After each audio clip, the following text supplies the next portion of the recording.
It's a deep hole. More like a crevice, actually, caused by some kind of seismic activity. God, it must be at least 50 meters down. The crevice widens out into a huge cave just below, and there's water at the bottom.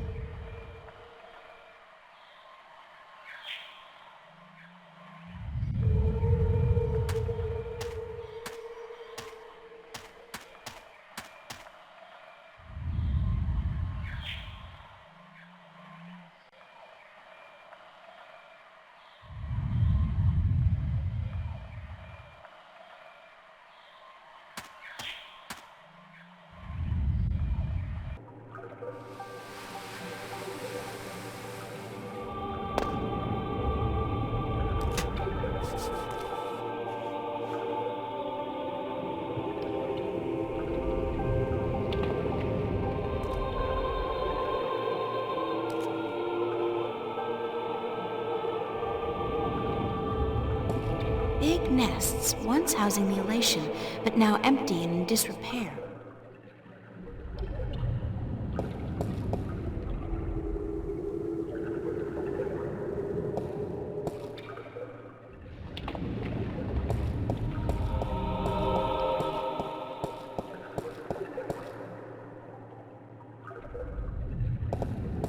It's the remains of a stone structure that probably fell down here through the crevice. There's a piece amongst the rubble that looks like a bolt or a key. It's intact.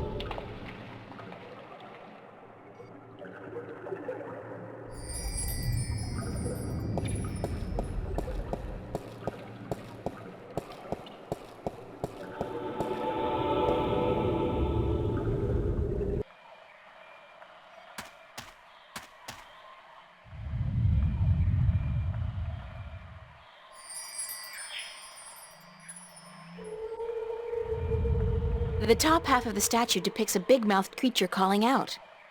The bottom half of the statue depicts a large-eared creature listening intently.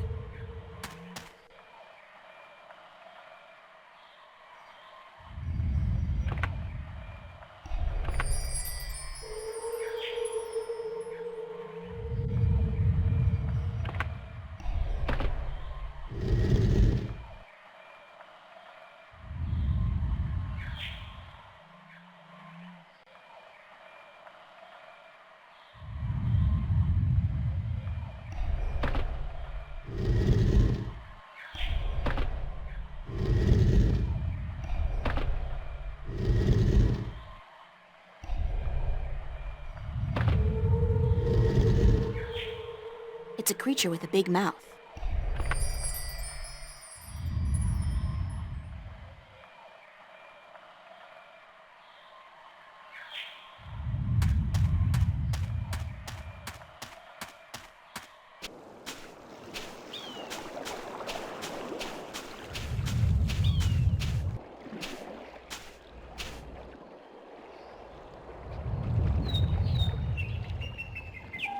It's a big statue.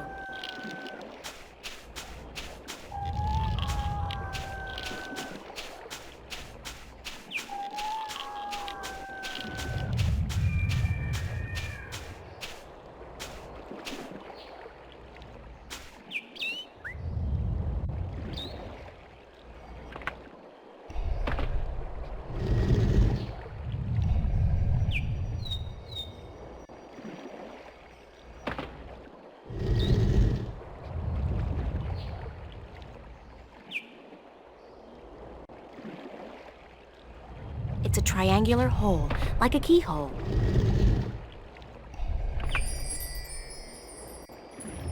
It's an old fireplace.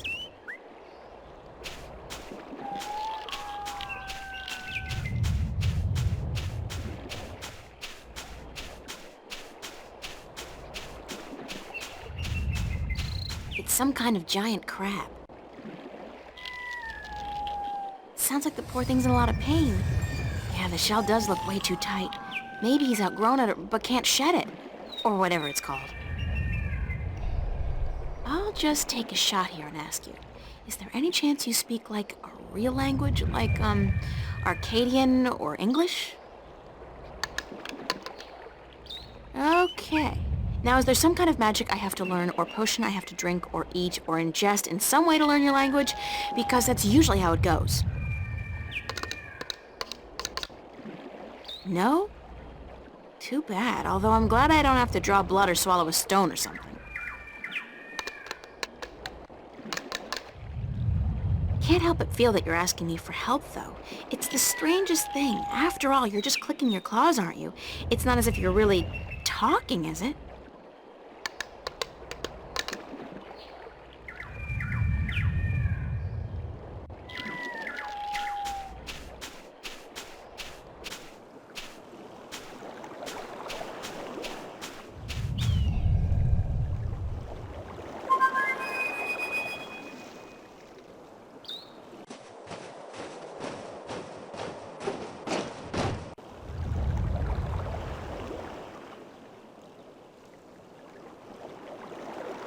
April!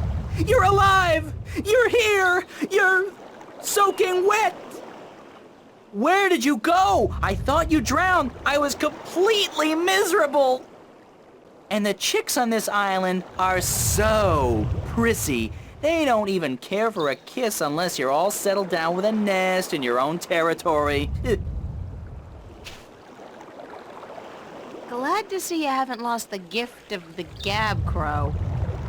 Lady, you have no idea how limited bird Twitter can be. It's all, hi this and here I am that, all damn day long. I haven't had a decent conversation in days. Well, you're making up for it now. I never know when you're gonna go AWOL on me again.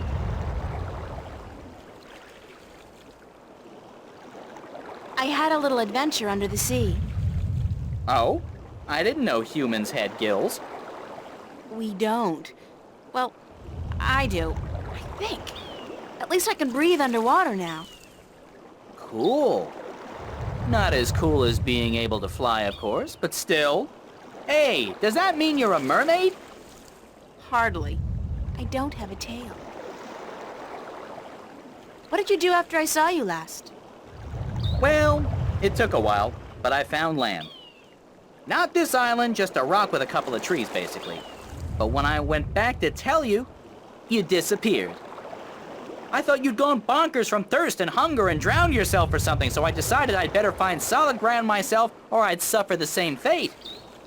And then I found this place. Nice, isn't it? And the best part is, there are no hunters. Only a bunch of big crabs on the east side of the island and a volcano.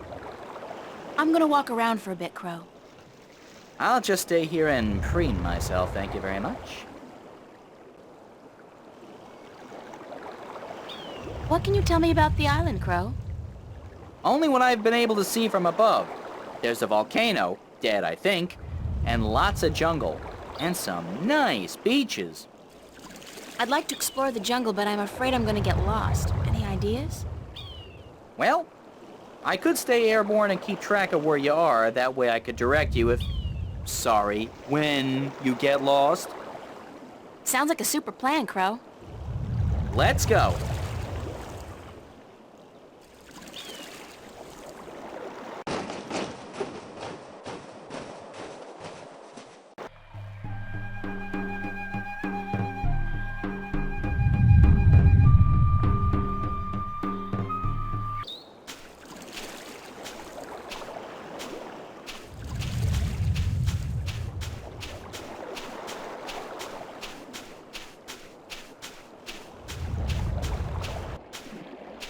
It's a big statue.